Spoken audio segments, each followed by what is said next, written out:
Good morning to people in the United States of America and Canada, and on that side of the world, good afternoon to people in the UK and Europe, and good evening to people in other parts of the world. Welcome to another episode of In Conversation.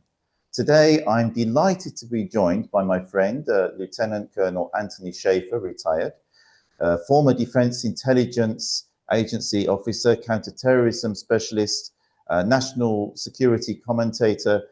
Tony has spent decades working at the intersection of intelligence, security, and public policy, giving him a unique perspective on some of the defining challenges of our era. Today, we'll be exploring his career, the lessons he's learned, and reflecting on the world in which we live in today. Tony, welcome to In Conversation. Oh, it's truly an honor to be on with you, my friend. I know we've been friends a long time, but it's always a treat, truly, to sit and talk with you about all these things, because I know what a committed human being you are to just seeking dialogue. So I appreciate the fact that you've never been deterred all this time with all the inherent friction that is happening on the two sides of the Atlantic right now. So thanks for having me on with you. Oh, it's a pleasure, Tony. And likewise, I mean, thank you so much for joining us and being willing to talk about some of these issues and share some of your unique insights. Before we go any further, for those of our viewers who might not know you, what first drew you to the military service and intelligence work? Where you're from and a bit about your background. Yeah, so my stepfather was actually an U.S. Air Force officer. I grew up in middle school in the Philippine Islands during the Vietnam War, so I got to see kind of what was going on. And then he was assigned during my high school years to Lisbon, Portugal. So I actually was exposed during, and this was from 76 to 80. And I watched there kind of an interesting ballet of intelligence collection and the transition from the dictator Salazar to democracy and all the shenanigans that go with that. So it's kind of like living through a very interesting time in history. And I actually, at one point, you'll laugh at this, Paul, I served on Jimmy Carter's entourage because I was working at the American Embassy. So I actually am one of the few people you'll ever meet that actually worked on Jimmy Carter's White House staff, albeit like over just 1 week. I still did it. I got a certificate for it. So I kind of learned that, gee, there's a wide world out there that maybe intelligence collection would be an interesting thing to do. So that's how I ended up kind of with the interest. Came back and went to college at Dayton, Ohio, at Wright State University, named after the Wright brothers, and was basically through the process of joining the Army National Guard. I was recruited into intelligence collection at an early age. This is probably new to your audience. I was actually an undercover spy, believe it or not, during college. I was recruited and off doing counterterrorism stuff. Yeah, I would get orders in the middle of a college quarter, sending me X, Y, or Z. Some of my first terrorist undercover work was done as a college student in Germany during the mid '80s, believe it or not. So just one thing built on another. Next thing you know, I'm going through spy training, and 3 decades later, I've continued to have some form of work within the intelligence community, either as an operative, director, or advisor. And I really do appreciate the journey I've been on, because, Paul, you'll understand this. This has been one of religious significance as well. One of the things I've noted over the time is that you have to have a deep and abiding faith in something greater than yourselves to succeed. Now, that may sound contradictory, but you've got to have faith that what you're doing is for a greater purpose, a greater good, and that greater good serves the interest of man. And I know that may sound strange coming from a guy who used to kill people for a living, which is true. I'm not denying that. I do believe that we have a righteous obligation to be open to the universe, to God as we know him, and try to do the next right thing. And I think that's one of the things that's pulled me through some very difficult times. During that 30 years, Paul, I've been fired like 5 times. I'm getting fired, but hey, you bounce back, you try again, and you work harder. So that's how I got to be kind of where I'm at this point in time. I think a lot of people who are outside of the intelligence and counterterrorism bubble don't realize the vital work that people who do this are doing. And the very fact that they're allowed to live freely and securely their day-to-day lives, even maybe protesting against, intelligence gathering That's and true. stuff in the streets, Yeah. and actually Yeah. complaining about it. The very fact that they're able to do that is because there are people guarding the security. I mean, certainly for us in the United Kingdom and in the United States and in other, countries that are quite stable, if it Yeah. wasn't for intelligence gathering and people countering threats to the country and to the people of the country, because a lot of these attacks are actually targeting ordinary people. They're not targeting military positions. Right. And without that, I mean, we would all be in a right mess. I'm glad you frame it that way, Paul, because yeah, I do consider what we do to be something of a sacred responsibility. Basically, your intelligence folks, we take the same oath to protect our nations. Uh, and then the issue becomes then what do you do with that knowledge? I just recently had to meet with a very high one of President Trump's cabinets, and I had to go through and discuss some of the very issues we're talking about. How, I can protest on one hand, but protect secrets on the other. It's simply because I don't agree with something doesn't mean I'm going to violate my oath and destroy something that I think is important to protecting the freedoms of our citizens. And by the way, I mean, despite the recent friction, our two nations, the United Kingdom, the United States, have been very close. I've been in combat with the folks from the United Kingdom, with folks from all the Commonwealth nations, as a matter of fact. So, I think culturally we need to find a path that allows for our continued protection of civilization. Because I think, despite what people criticize us for, we've been able to establish a foundation which the world has benefited from regarding progress and protecting, people's human rights. And I'll be blunt. I think there's some nations like China who do not recognize the inherent freedoms that people should have. And I think that's something we should be continuing to call out. I don't think we should go to war over it if we can prevent that. But I'm just saying that there's whole parts of global populations which don't enjoy the freedoms you and I have. And I think that's why we should have a strong intelligence network and special operations community helping out. No, I think that is a very good point that you make there. And how many people don't realize it in both our countries? In fact, one of the concerns I have at the moment is that we as citizens of Western nations that have a certain philosophical framework of what we believe, like as you said, universal human rights, a human dignity, freedom to be able to live our lives or conduct our business as long as we're not breaking any laws that are, actual laws there to protect people, not laws that are just for the sake of making laws. Then we should be free to do what we want to do and live our lives. And we all benefit from that. And people tend to take that for granted today, I think, in both our nations and also other European nations that are founded on this. And they take it for granted, but they don't realize the hard-won battle that our ancestors went through in order to ensure that we had those rights and freedoms. Right. And today, I mean, one of the things that concerns me is we don't seem to be standing up for that anymore. We don't seem to be robust enough in actually expounding what we stand for, what our philosophical framework is and basis of our society. If you ask a lot of people what it means to be British, a lot of them don't know. That scares me. I know what it means to be British. I mean, I'm sure that similar is true in the United States as well, and other European countries. And where does that leave us? So I really appreciate that we framed that, Paul, because from the Magna Carta on through a number of very important documents and events in our mutual history. And again, our two countries haven't always gotten along. We had a big mix-up in 1776 that resulted in our going different ways. But I think it was healthy for both nations because it resulted in an internal reflective process in the UK, which resulted in some changes. And of course, we became the powerhouse that we are. But with power comes responsibility, Paul. I think we would agree on that. And so each of our nations, I think, has been able to be a beacon that I think we show others. Like, I'll just say this, and I don't know if your audience is going to get upset with me. Elon Musk came to the United States as an immigrant, and American American exceptionalism is not that we're better than other folks, it's that you can come here and be American. It's like you can be all you can be, literally. So that's the idea here, is that people should have the freedom to rise to the level of their ability, not to the limitations of the government tells them.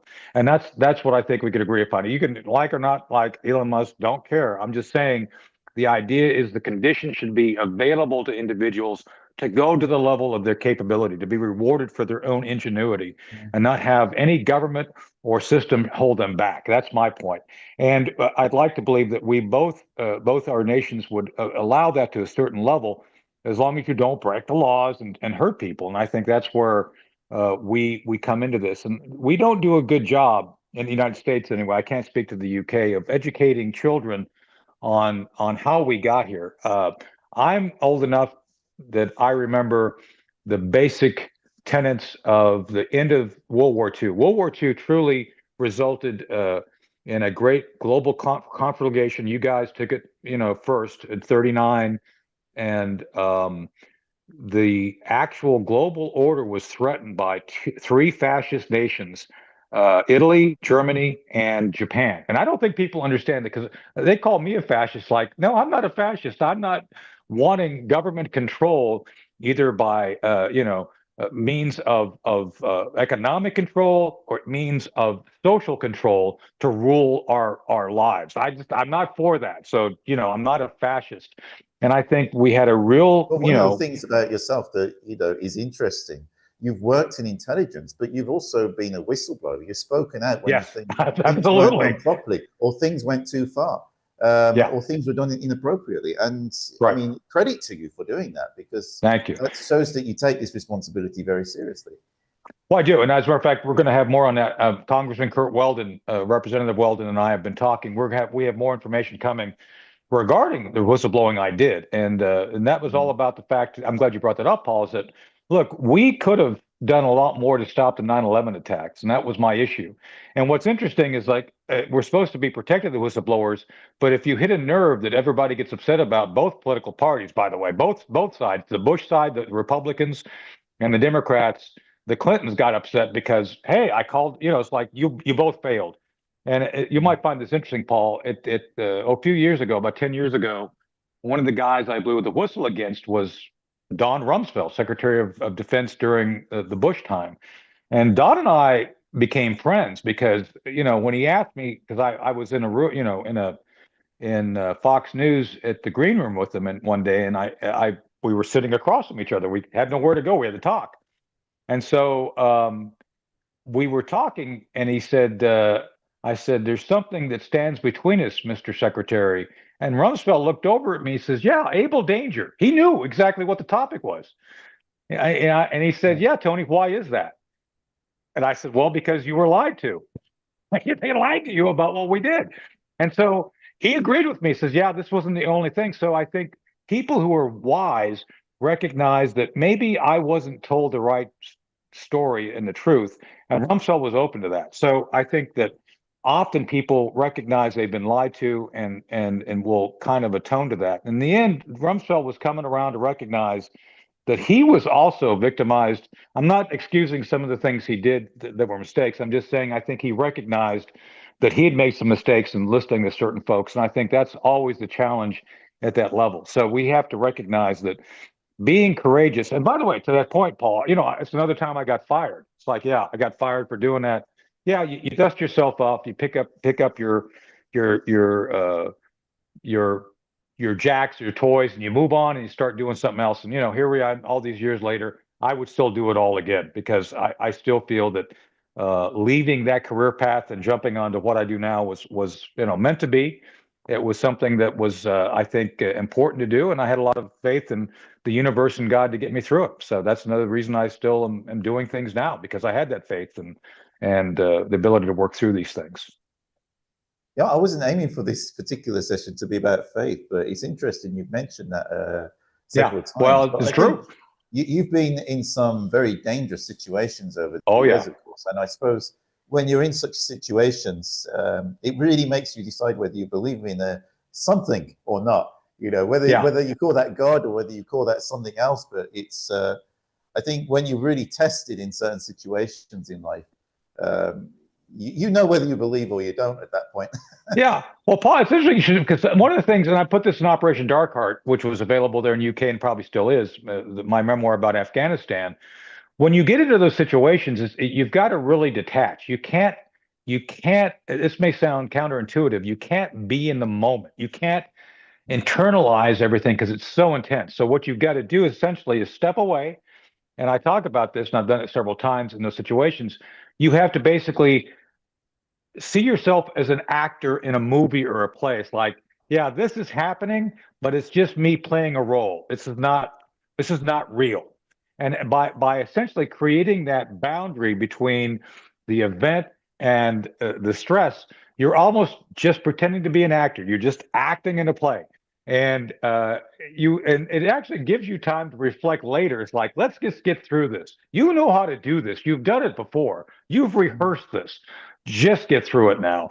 And I think that's one of the things through, and I just think back on a number of situations where, man, if this goes wrong, I'm in a lot of trouble and I may be dead. So you just gotta figure out how to balance being effective in that moment and being able to do the things necessary to get through it and not allowing that moment to overwhelm you.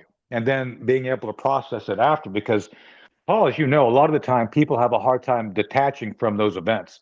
And God bless those folks. I am very grateful. I have not had any significant PTSD to speak of, but I know others who do, and they still live with it. It's a very difficult thing. But I appreciate that, so far so good on having dealt with most of this, going through the challenges. I think a lot of people don't realize just how much armed forces personnel go through. In Yeah, whichever service if they've absolutely. seen the front lines. I mean, I've spoken to a number of people over the years who've been in that situation. I've not served myself in that way, although I have been to war zones after things have happened, because I visited Bosnia and I visited Iraq and saw the wreckage, and got me thinking, well, if that's concerning me, if that's disturbing me now, imagine actually being in that situation when those bullets were being fired and other Right. stuff. It's and of course, I mean, it's not just soldiers, of course. I mean, if we look at the poor Ukrainians at the moment, I mean, they're actually got things fired at them and they're civilians. Yeah. And similar, we've had the same situation in the Middle East as well in recent days. Well, Paul, on that point, I think both of our nations have people who don't recognize there's some nations where just being a citizen, you're overwhelmed because of the circumstance around you. You mentioned Bosnia, Herzegovina, Lebanon right now. The whole, there's a range of places where you Iran, you could the literally poor you Iranians. I literally live mean, under the gun every day. Yeah, and people don't recognize how good they have it in the UK and the United States because they don't have that level of fear that they have to deal with every day. well, I mean, the very fact that we can just get up and go out and not think that we might not come home late at night or Right, our children might not return or, you know, generally speaking, I mean, unless there's a road accident or something, right. we're, There's we're always fine. events, but yeah, Yeah, nothing I mean, consistent. it's not something that we generally have to worry about.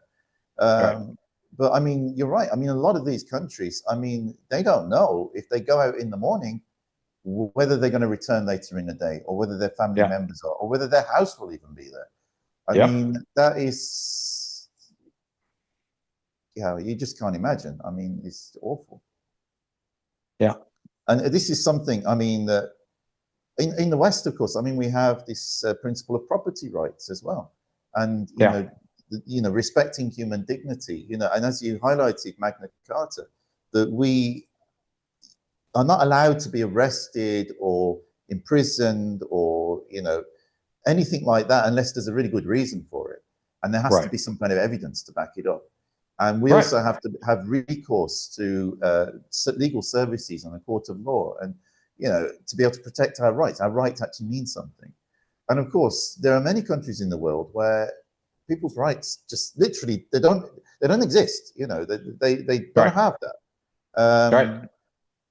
And we don't realize, I think, these days how valuable that is. I mean, one of the things about this recent conflict, You must have seen the Lego videos. Not made Yes, by I Lego, did. of course. Lego is a fabulous toy. I've played with it since I was a kid. Oh, So I Michael's, built but Lego projects with my son. yeah, Absolutely, yes.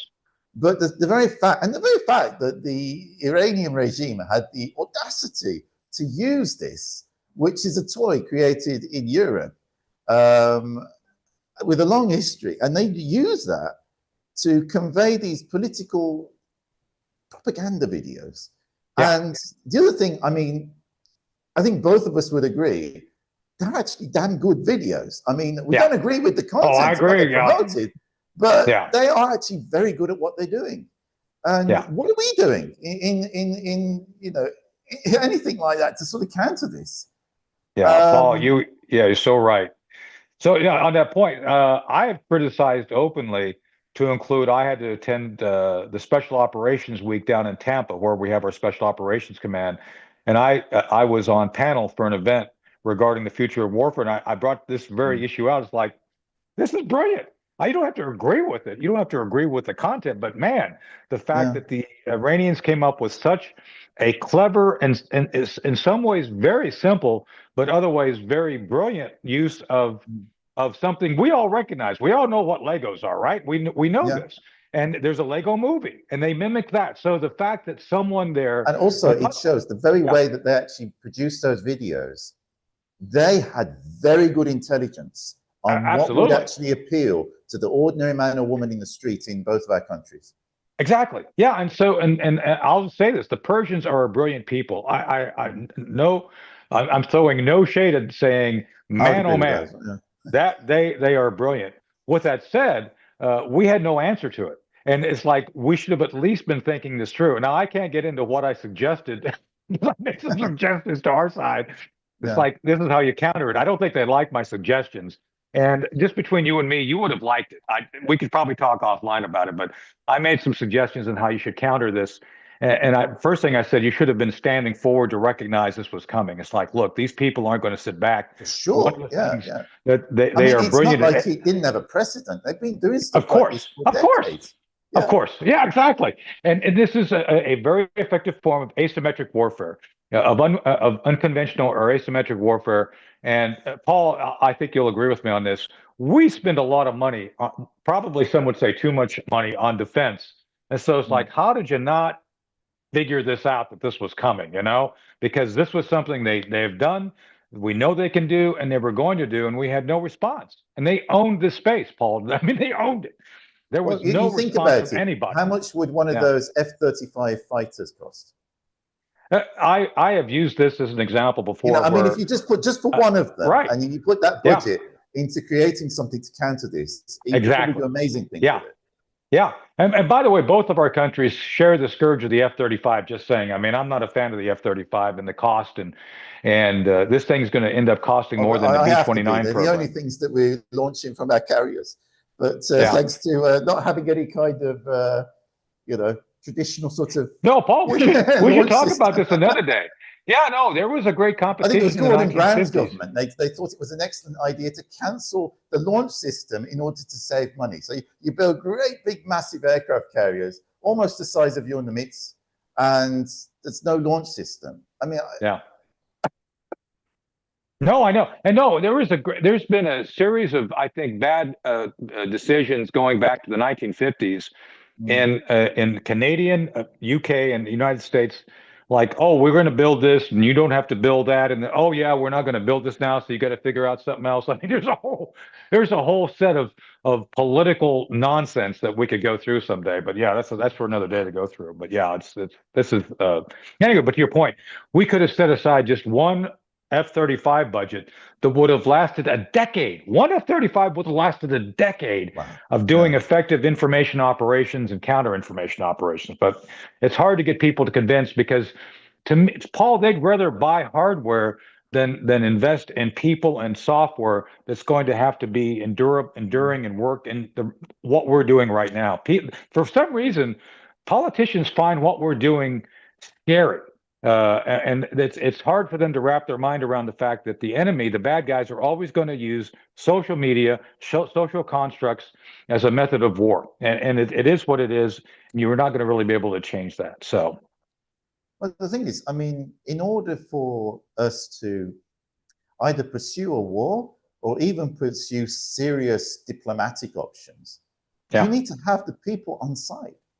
yeah, You absolutely. know, if you've got your enemy that's producing excellent propaganda that's making your people question their own country and their very existence, how do you get your own people on side in order to Yeah, fight it? And I mean, yeah, one of the things that's been a consequence of all of this is the dramatic rise in anti-Semitism in both of yes, our countries.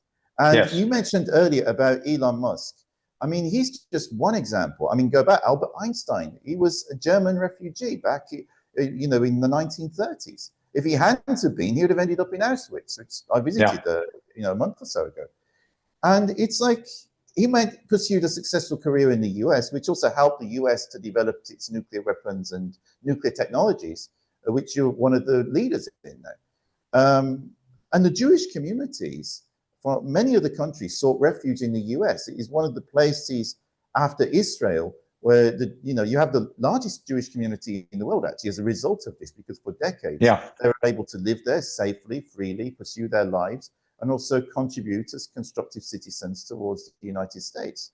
right. We had a smaller community in the UK, but historically, like after the really some bad early kings and stuff, when they actually started settling again a few centuries ago, we also had a thriving Jewish community in the UK. Yeah, And yet yeah, now, with a lot of my young Jewish friends, they're actually looking to emigrate to Israel. They literally don't feel that there's a future for them in the UK because anti-Semitism is such.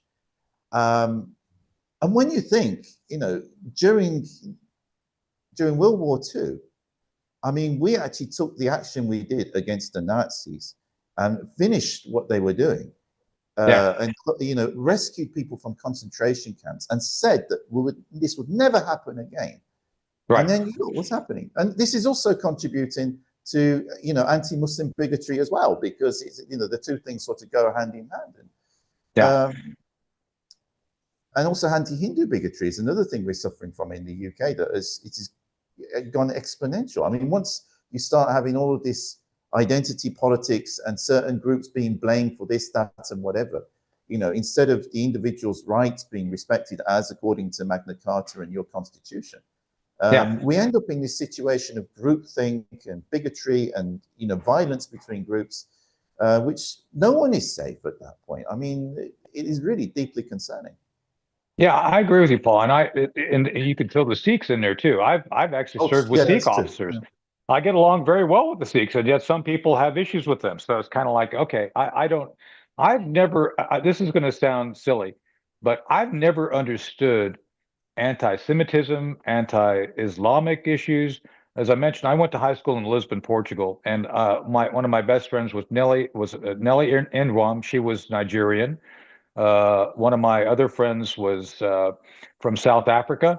Another friend, this was during the Cold War, was a Russian. I got along with a Russian. DJ Neto was the nephew of Well, the President Russian Neto of people tend to be lovely. I've yeah, met a number over the yeah. years as well. I mean, And then it's not the people, like it's not the Iranians. no, it's their governments that are the problem. yeah. And then so one of my best friends was DJ Neto, who was the Mm. nephew of the president of Angola, a communist country back then. So I came up in this environment where we were just kids trying to figure out, and this is the American International School in Lisbon.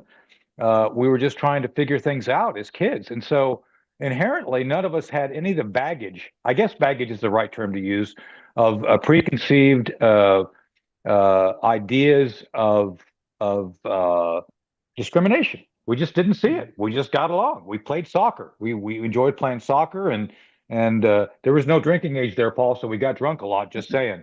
So I'm just telling the truth. Anyway, so that was kind of how I came up as a kid. So then when I became an adult, it's like I understand the idea of protecting. If you have radical Islam, Mm. radical anything radical that seeks to use violence against others, then you got to stop that. And that's why I signed up. Yeah, It's like, yeah, I'm all for stopping violence, but to accept those being who they are, and this may surprise you, I could care less about who you sleep with. I'm not anti-gay or lesbian. As a matter of fact, I've got some amazing close friends who are gay and lesbians. I don't care who you sleep with. I never have. I don't care. That does not, you know, restrict your ability to be a good citizen. I just don't care. And it's one of those things where some groups believe that believing that is wrong. I just don't care. I just don't. You know, you do your own thing. But I think that's where we're at right now, is that we have certain radical elements who have always encouraged the use of violence as political speech. And we've seen that in your country. We've seen it in our country. We've seen a lot of this, you know, in our university system where, gee, it's one thing to have an opinion that you don't like someone, even though maybe it's not a good thing, it's uninformed. It's another thing entirely than to start using violence. The 7 October thing against the Israelis, you know, obviously I could not disagree with more, and I think they had the right to respond. The idea here that we have people who are simply, you know, and I got to be honest with you, I've never understood anti-Semitism. I've never, it's like, I've just like, I don't get it. And maybe it's a good thing because I just don't get it. It's like, I don't know why you can hate someone because of a religious I've belief. never got hate towards people just because of who they Yeah. are as well. Yeah. Whether it's the Yeah. Jews, whether it's Hindus, whether it's people of a Right. different skin tone or from a different country. I mean, people are Right. people. That's the way I was Yeah. raised. But Yeah. unfortunately, I mean, there are a lot of people out there who do not see things like that. No.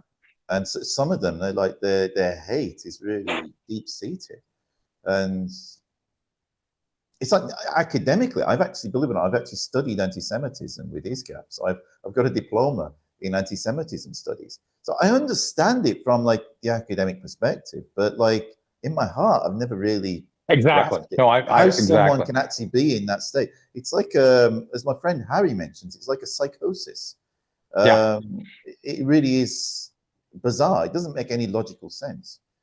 No, and I think that's what a lot of us deal with. It's like we live in the real world. You know, I'm a county commissioner. I'm an elected official here in North Carolina. And so part of my job is once you're elected, I strongly believe this and I live by this, and I think people would tell you that, is that once you're elected, you're responsible for the benefit and the good of all people. You don't work for a party, you work for the people. Even if they didn't vote for you, you are their representative. You got to do things in their interest. So I work very closely with the Democrats. As a matter of fact, we have some things coming up. I'll be later this evening at my time in a meeting talking about what we're going to do with the budget. And that budget has to benefit all the people, everybody, whether you're left or right. Does yeah. You got to work what, and so that's what we do. And by the way, I'm very proud of my Democrat colleague. I'm a Republican. I've worked with my Democrat colleagues. They support me. I support. It's amazing how well we get along at the local level. All the hijinks and nonsense that happens above Well, the us, we thing is, make I fun of. mean, if people are sincere, whatever political party they belong to, and I think a lot of people do initially go into politics, whether it's in the Democrats or the Republicans, or here, Labour, Conservative, Reform, Green Party, whatever. A lot of the people who enter into these political parties initially are sincere people. They get involved Right. because some issues concern them, and so they get Yeah. involved in the system to try and do something about it. But Yeah. then, you know, you get other people that seem to get involved and they have their own vested interests and they have a very different agenda. But Yeah. you know, to the sincere people, whichever party they belong to, you can see the difference. You know, they might have a different take on it. They might think that this has to be something that government has to address. You know, if they're more on the left and socialist, they think, oh, government needs to do this, government needs to do that. Whereas if they're on the right, they might say, well, actually, we can get private organizations, charities, maybe give them a bit of funding to help, you know, get them to actually do it rather than, you know, the government. But Right. ultimately, they actually want similar things for the people, you know, whether you're Right. a Democrat or Republican or Labour or Conservative or Reform, when you go outside, you know, you want to be able to be safe in the streets. You want Right. to be able Absolutely. to have Yeah. work for yourself and for your family members. You know, Yeah. you want to know that you've got certain rights in the workplace and things like this. I mean, basic stuff. You'll find once you actually have that honest conversation, you know, across the political divide, that a lot of people will agree to an extent with these things. Even Yeah. if their ideas on how that should be take form, it will vary. So I hear what you're saying, and it's been my experience as well. Yeah. Well, that's what worries me. Some folks, I'm going to say both parties here are committed to being in a position of yelling at each other, yelling past each other, and not doing constructive work Yeah. to fix things. And I've seen this through That's one thing I hate incessant. when you see that. Yeah, And you see yeah, people that they're like attack the other side, even if, and I saw this many years ago. So for instance, even when I was a child, I remember when John Major was Prime Minister and he changed some things that Thatcher implemented, which actually people in the Labour Party were campaigning for. But when he yeah, did it, it was like, no, he's still bad, you know? And we've yeah, seen so many examples of this over the yeah, years. exactly. And Well, I was it's like, actually, why do you hate it when they can't you just be honest and say, okay, well, you're right on that. I disagree with the other stuff you're doing, but on that, okay, fine, thanks. You know? yeah. Well, you might find this interesting. I don't know if you caught it. I was on with Liz Truss just a few weeks ago, I guess back in March, on her podcast, and we talked about a lot of this stuff. And I like Liz. I know I've never met her in person, but we had a good rapport. And I think, you need to be honest about the issues which you face and not throw shade on the other guy because you got look, you both got, and so that's why we approach it here at the local level. So I've got to go through and justify my votes. You'll appreciate this, Paul. Our last meeting, we had citizens showing up who clearly had not sought to pay attention to what we were doing with the budget. They came to complain. They would, and I said this: you'd rather be uninformed and be in a position to complain than informed and cooperative. You've done this, so I said you need to be adults. I said even if this costs me not You being need to be reelected, adults, exactly. I mean, you need this to is be the thing. adults. Yeah, Yeah. you need to be adults. Do your own research. But We've how offered this common is information to this? you. You know, Yeah, and it doesn't matter whether yeah, it's political groups or even religious groups or other community groups, and they yeah. just protest for the sake of protesting. Now, Exactly. if you've got a very good reason to protest and something needs to be heard, fine, I agree with you. But if Yep. you're just protesting for the sake of it, and some of the things you're protesting on are actually not true, and Exactly. you still make those arguments as if they are, and just try and drown out the other side. I Yep. don't get that. That's just playing games. That's not Yeah. trying to make things better for anyone. So at the local level, we have to be very conservative, small C, not big C, regarding how we spend money. We can't just go and start writing checks and printing money. So we got to live within a very tight budget. And we work together. Democrats, I sit on the commission with two Democrats are side by side with me. And so we worked through this and we were able to accomplish things. But that's the issue. It's like we need to figure this out. We can't just write checks that we don't have to worry about the consequences to. So, but when you get above us, you start getting to the state and federal level, people get nuts. And it's that level, I think you have a lot of the folks who really get to the point of where they're not willing to cooperate. And I don't know why, because we have to live at the local level with the outcome of our choices. If we make bad choices, we all suffer. So we've got to recognize the better choices we can make, the better off we are as a community. And I think that's what we focus on at our level. So Good for you. I wish more people did. It would make the world a better place. so do I. And you're right. I So mean, do on I. national level, I mean, I always hear this every so often, every year or so. You get this like government shutdowns in the US. I mean, it's something Yeah. that we don't Nuts. understand here in the UK. We don't have anything like that. And it's just Yeah. like, it's arguing over the budget, isn't it? And then it's like they Oh disagree. yeah. So they just let the Yeah. money run out and everybody has to stop their work. I mean, I've been in contact with people here at the US Embassy and I was going to have a meeting. And they're like, we want to meet you. We're not trying to stop it. He said, but we have to wait until the government reopens. Exactly. It's nuts. And I'm like, how can you run a country with a government that's closed? It's like, it's crazy. Yeah. Never mind. Oh, well, I'm sure they'll figure something out one day. It's so, I mean, in all of your career, it's covered so many different areas, isn't it, over the years, from intelligence gathering, from being in the military, and now you're doing this on local government level, and state governments, is it? Is state government or State? Yeah, state. It's state government? the I mean, Chihuahua your County. states, Yeah. they're almost like our countries in Europe. I mean, Yeah. I remember when I went to the US, and I was astonished because I was flown into DC, and then they flew me out to Minneapolis and St. Paul's. It's like another country. Yeah. Literally the road signs, everything, it's different. It's the same flag, same English, but and then they flew me out to, I think, San Diego. It's different again. You know, so Oh many yeah. different places I went to, and I was just like, wow, one state and another state, they're like completely different. And it's weird Yeah. because, you know, when you're in Europe, I mean, although we're not part of the EU anymore, but we were part of it for a long time. If you like go to France or you go to Germany or Copenhagen, it's like there's more similarity in the road signs and the systems and things like this than there is actually in the US between states. And Yeah. I found that really interesting. It's strange in some ways, but when I asked about it on my IVLP, they actually said this is one of the reasons why we are more creative, because we can trial different things at county level or at state level. And if something works in one place or another place, then we can actually scale that up and other counties and states can adopt it. But at the Yeah. same time, because it's not everything is from top down at federal level, we have that flexibility. Whereas, of course, in Europe, it's like a lot of the systems from one country to another are very, very similar. So Yeah. we don't have that. Well, I'd like to believe, it's been said our diversity is our strength. We actually do have a great deal of strength in diversity because you can be a hippie in Bisbee, Arizona, or a businessman in Manhattan. It doesn't matter. You have a wide range of things you can do.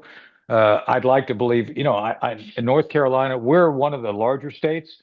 We're as big, we're bigger, we're sideways. We're longer sideways than Florida is up and down. So we're a very large state. Oh, I see. Yeah. But I, yeah, but I've been out. And by the way, we have everything from the ocean, from Dare County, which is on the ocean, to on the Atlantic seaboard, to the mountains near Tennessee, and then we have plains in the middle. So it's a very diverse state. I live in the inner banks, not the outer banks, where we have a series of intercoastal waterways. I live right on the water, as a matter of fact, right near the water, within about 200 meters. So we I saw enjoy the that. picture you shared. It's beautiful. Yeah, yeah.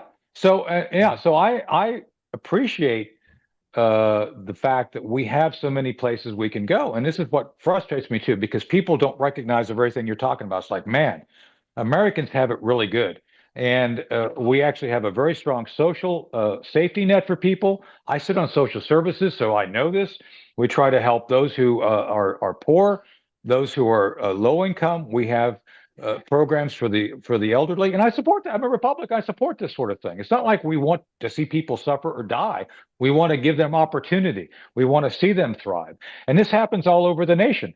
So when I see people saying, well, we don't have X, Y, or Z, it's like, I don't know how you don't have it, because you can go to work to any number of jobs, which will give you a good career path. They say there's food insecurity. Well, there's quality of food insecurity. I mean, you can eat junk food. You may want to invest in getting some, raw vegetables and some raw meat and cooking it. I don't know. Maybe you want to invest in not buying processed stuff. But there's a whole range of things people can do. And I That's do something I appreciate the noticed fact, when I was in the US. It's this food freedom, basically. It's yeah, like a lot of people complain about American junk food, as you said, but at the yeah, same time, it's like you've got like Whole Foods and things like this. You know, amazing companies that choices, actually have amazing amazing choices. food. Yeah, Yeah. I mean, it's like so you've got the full spectrum, and it's. I mean, it might Yeah. be a bit more expensive, so I mean that may be a bit more difficult for certain sections of Maybe, the but community to a lot access. of the But time, at least it's eh, there. I mean, it's not like yeah. it's not available. Well, I consider that a series of educational choices, Paul. You got to educate people on what's best for them. I mean, at my age, I'm coming up on I'll be 64 this year, and No way. you got to make good choices regarding health. You got to invest in your health. You got to invest in. So nobody's going to do that for you. As much as, like you just point out, we have amazing choices of food. We have amazing choices regarding understanding what works and doesn't work for the human body. You got to invest in your own understanding and work on it. Now, I could go, I could turn into something tomorrow. You never know when your health may go downhill, but you should Mm. always value your health. You should always do things to benefit yourself and understand it. And then I think it is by leading by example. I try to do things by example. I'm not perfect. I make mistakes. But the idea here is that as a politician, as someone who tries to work with people, you should always try to maximize your ability to help influence people's thinking in a positive way. And I think that's where other people don't seem to invest in that as much as they could, to include people in the media. You and I are in the media, and I think we do a good job of trying to set a good example, of trying to bring in people to to the conversation and have that. And I just think we should be encouraging more people to work to have a dialogue rather than get in. You mentioned it earlier, echo chamber. People get in their echo chambers, they shout It is, past each yeah. other. I think it's very unhealthy when people get into that situation. So No, it's something that I've been very aware of. And I mean, you mentioned October the 7th earlier. I mean, after October the 7th, we took a group of young Jewish students and Muslim students to the Wolf Institute in Cambridge. And we had one of these meetings where we agreed the rules beforehand that everyone will have to listen to each person for 5 minutes and no one else speaks. And then afterwards, we start to open it up. And as a result of this, we found that the Jewish students, when you looked at their like TikTok and their Instagram, it was all about Israel, all about the threats that they're facing, all about anti-Semitism and things like this. yeah, When you looked at most of the Muslims, I think mine was the exception because I follow a variety of things. It was about Gaza. And what does that do? If you're just constantly looking at your phone all day and it's always telling you how bad the situation is in Gaza, right. or how bad the situation is on the borders of Gaza in Israel, and how bad anti-Semitism is, what does that do to your mind? And Yeah, you know, or if it could be Kashmir or something for another community, or you know, the Texans and what's happening in Mexico and things like this. right. If you're Yeah, only seeing that all of the time, and you don't know the facts necessarily. I mean, it's right. like there can be a case where, for instance, someone's attacked or murdered, but how, I mean, that's terrible. Even one person is terrible. But the thing Yeah, is, it's like, how big a percentage of that?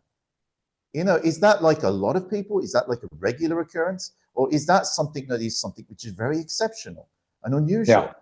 And the thing is, if you don't know the facts, then you end up making bad decisions. I mean, it's actually intelligence, isn't it? yeah. Literally, it's intelligence on the personal level. You know, you've got to have your own intelligence gathering Right. and make Well, that's the sure that thing. I you're think, not being misled. well, Paul, I And think this is what everybody came out of has. that meeting. You know? Yeah. Well, see, that's what you've been saying. It's like you helped influence people's instincts. I think people have really good instincts if they're given a chance to be informed. People kind of know when they're being lied to. It's just sometimes they pass through that and it's like, well, I just got to accept things for they are. I don't think anybody should accept it. One of the things I've taught my sons to do is be skeptical. Question everything. Always ask questions no matter what. My dad taught me Never that when any I was a kid. Yeah, Never, yeah, it's good never accept advice. anything at face value. Question what I'm telling you. Don't take what I'm telling you. It's Yeah. like question everything. And I think it's always healthy to actually have a healthy skepticism. And I use multiple sources for when every day I do show prep because I work for Newsmax. I work for Channel 9 Today Show in Australia and as an advisor to multiple organizations. I always try to maintain a certain understanding of reality, not the reality I want, but how it actually is. And so, believe it or not, I love the Daily Mail. It's kind of like a rag, but I enjoy it. The New York Post. I One of the folks I follow, you may find this surprising, maybe not. The Duran, Alex Christoforo, and Alexander. I always forget his name. He'll be upset with me. But those guys are great they're based in, one is in Greece and one is in England, and they do a great job of kind of going through and discerning the truth about what's going on in Ukraine, what's going on in the global. I don't always agree with them, but I like the fact that they have an interesting take on it.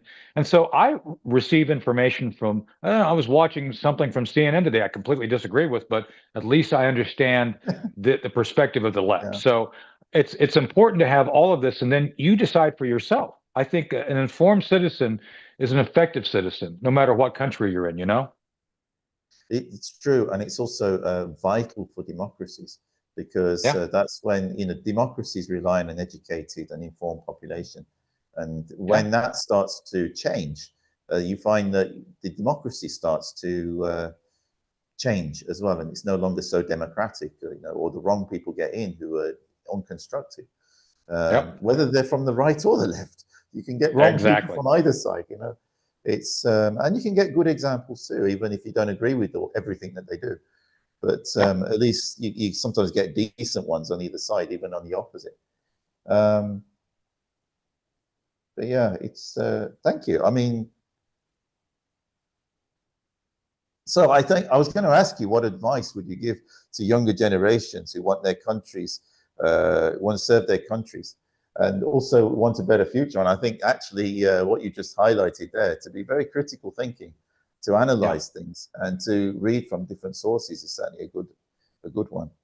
When you look On that ahead point, to the Paul, next, yeah, yeah, I'd like to hit that a little bit. So, I think you and I have the benefit from our upbringing of just having been taught to be curious. Being curious is a really good thing.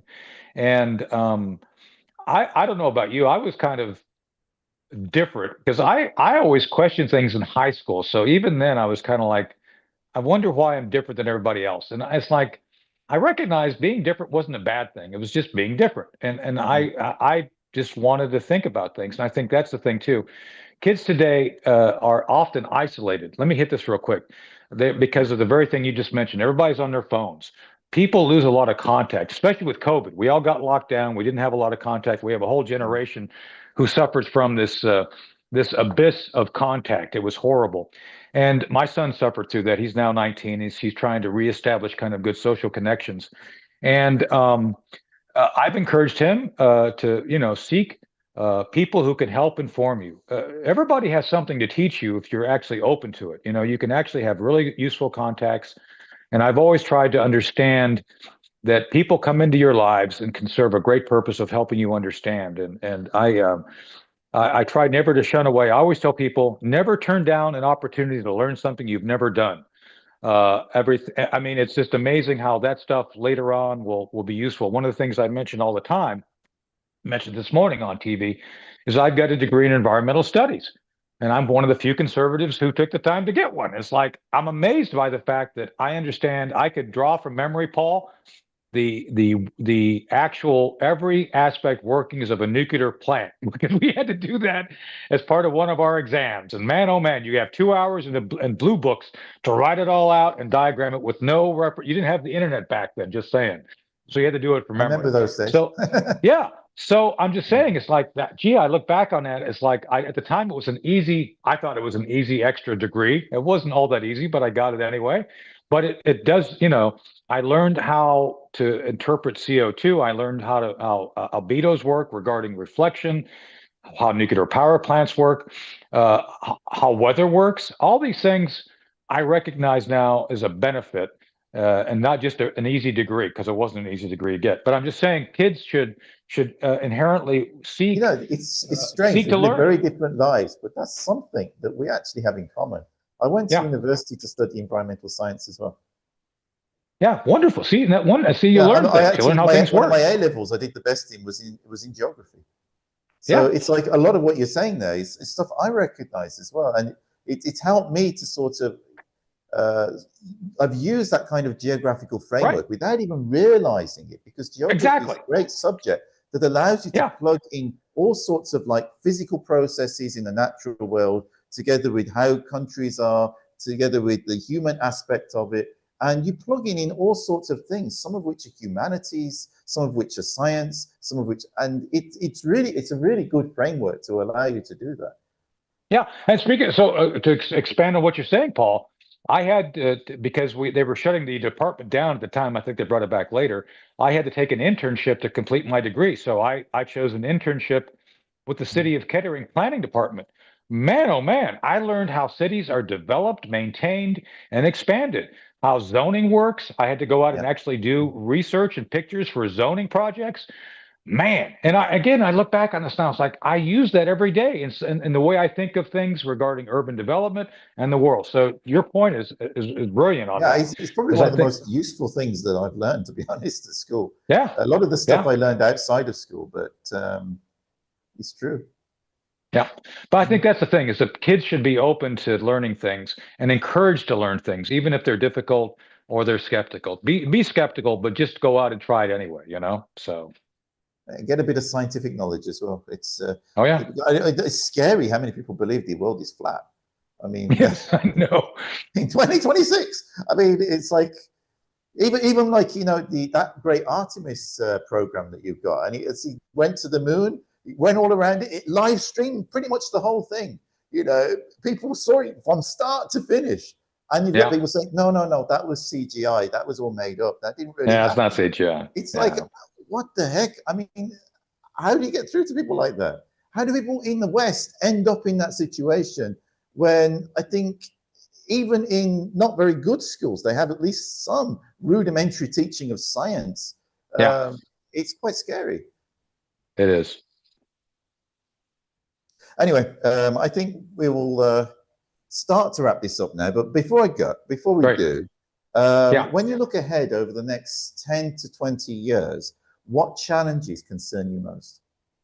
So one of the things that we recognize, I think you would agree, is artificial intelligence, because the CGI thing you just mentioned is like people now believe that, and I know it to be somewhat true. I mean, I've heard copies of my voice done by AI that I could swear was me, and I know I did, because we've monetized my X account, so we're doing things with that, and it's kind of frightening. So I think people are going to be even further confused, Paul, of what's real and what's not real. To the flat earther point, it's like, man, oh man, it's going to be tough to discern. So we're going to have to figure out how to handle that.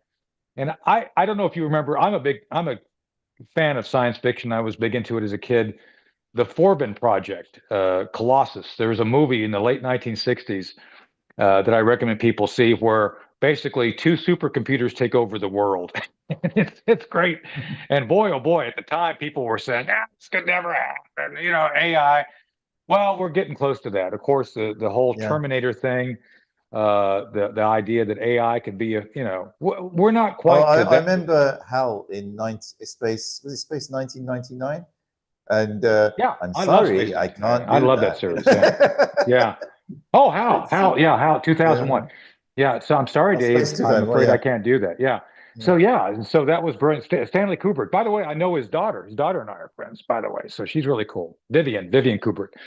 And by the way, And as you just a say, The little note on that, Matrix Paul. and also Terminator. I mean, Yeah, yeah. this By was the way, science fiction, but it's actually yeah. it's not anymore. By the way, someone you may want to talk to eventually is Vivian Cooper. Vivian studies the stuff we study right now. She's big into this space, and she actually was in 2001. If you remember the part of the movie where Haywood Floyd is in orbit talking to his daughter, that's her. That's Vivian Oh, as a excellent. kid. Yeah. Yeah, yeah. So it's just a little Well, trivia if you there. connect But us, I'd be more than I'll happy see if I can do to. that. Yeah, I think it'd be useful for you guys.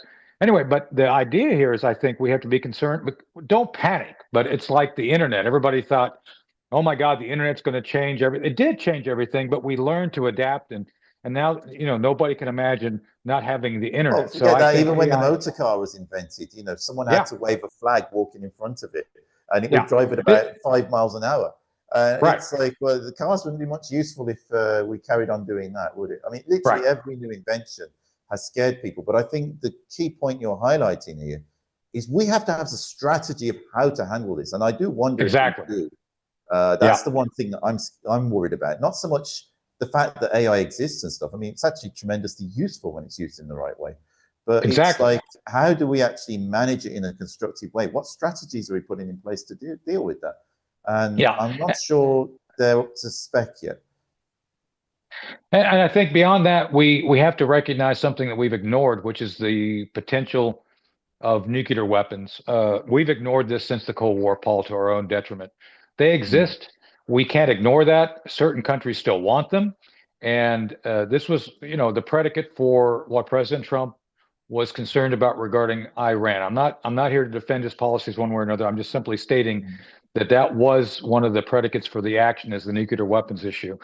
And I'll say this for your audience to understand. I used to be, you mentioned, an expert in this. I still technically am. I sat on something called the U.S. Nuclear Strategy Forum, which was a high-level Pentagon, congressional, and industry basically group that got together to talk about nuclear strategy. And I've been in nuclear weapons exercises as an intelligence officer. And I'll say this and be blunt. Every exchange of nuclear weapons in these exercises always escalates to a full-blown exchange globally. That there's no Zygmunt Brzezinski tried this concept of fire breaks. That, oh yeah, we'll just fire a few, and then we'll come to a pause. Like, nobody pauses. And once you let that genie out of the bottle, Paul, nobody stops until you're out of nuclear weapons and you've been in civilization. So it's a very dangerous thing. I'd like to believe that we'll be smart enough as a species, not just countries, to stay Yeah. away from any potential use, because man, oh man, it's just, once a couple of countries use it, It expands out rapidly. Everybody's next thing you know has the need to respond. And I recommend people go back and look at two movies, Threads that you all produced in the UK, and The Day After that we produced. And I've been in it would be far worse than those movies represent. Oh, here's my friend Manny. He's our cat. Hey Manny, come here. He's our one of our sphinxes. Whoa. Hi, Amazing. Manny. Yeah, he's a good guy. He's a good boy. Hi, buddy. Anyway, he just came up to say hey. Awesome. No, I Anyway, agree yeah. with you. I Oh, remember when I was a boy and I was reading books. I used to go to the library. I used to get all sorts of books and things. And I remember getting these books on like the NATO ships and aircraft and things. And I didn't register until that point, sometime when I was a teenager, that there were all these ships going around the world and aircraft, and they had nuclear weapons on them. oh yeah. And Oh yes. yeah, and I was just like, as a child, I thought, this is insane. If we actually use these things, we're all dead. And as you said, Yeah. as a species, it's not at that point, at that level, it's no longer about whether you're American or British or Russian or Chinese. If we do that, that's it. It's finished. Finished. You know, it's Well, that's why if anyone survives, they'll be back to the Stone Age and probably very literally. ill for many generations. Yeah. Well, I think that's If why it anyone was survives. brilliant. Well, that's why I think it's brilliant. Mentioned Stanley Kubrick did Doctor Strangelove. I think that was a wake up call to a lot of folks, and I think that was a good using humor sometimes. Paul is the best way to get a point across, and I think humor and irony Good. was great for that. So yeah.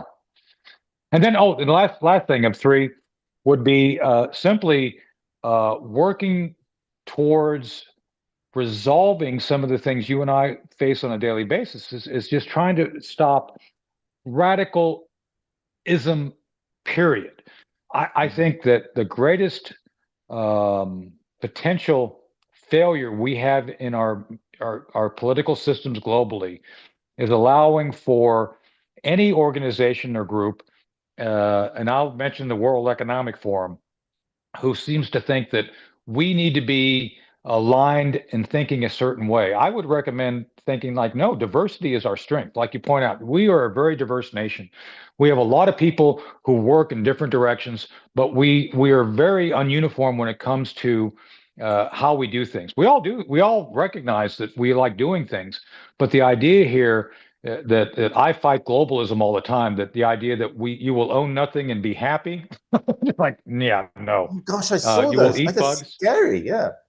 Yeah. So we need to make sure that we don't fall into this idea that globalists is like it's inevitable. It's not. I think that I love the idea of having a vibrant UK that I can come and see the British. I remember when I was there, I went to the to Shakespeare House. I loved England. We went around the Cosworth, is it the Coswolds, the mountains? Cotswolds. Yeah. We went Not around. I mountains, they're love, hills, but they're beautiful. yeah. And I love the different cultures and the vibrancy of each culture in each part of the country. We need to maintain that. Being different is not bad as long as we understand that being different doesn't mean we have to hate each other. We can love each other and be different. So I think that's where I think we need to continue to focus our effort, not to be uniform, but be diverse but accepting, if that makes any sense. 100%. And it's like this is the thing. We need an international community that is recognizing sovereign states and nations, recognizing our differences in beliefs, Yes. In systems, even to a degree.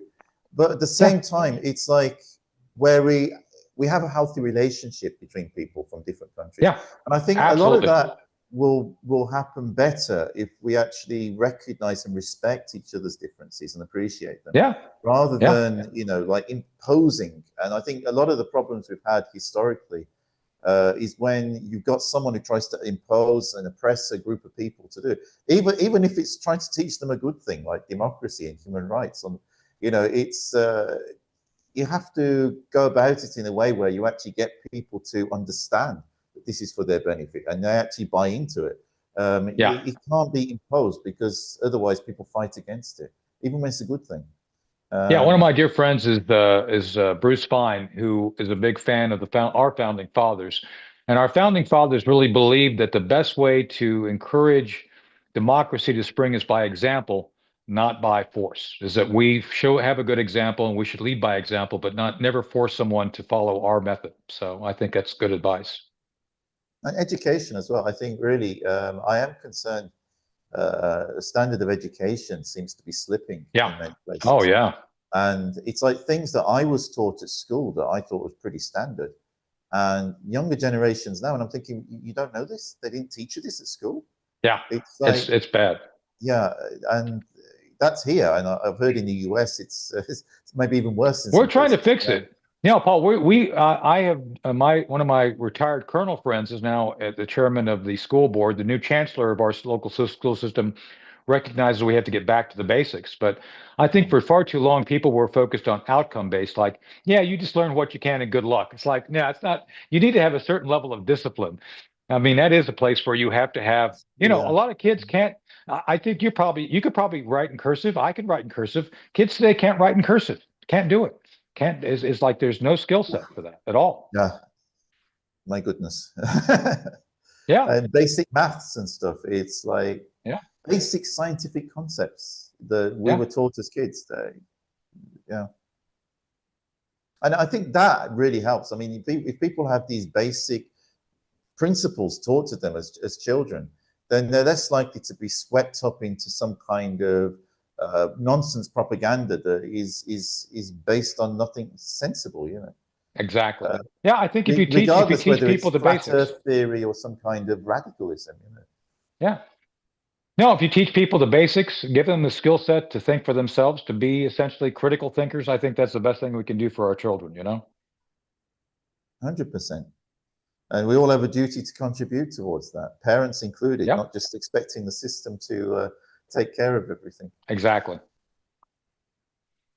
Well, thank you so much for joining us today, Tony, and Thank you, sharing Paul. your unique insights on everything. I mean, given everything you've seen and experienced over the years, I mean, you really have a very unique perspective. And before you go, can you give us like one lesson on human nature that you have come to believe is true?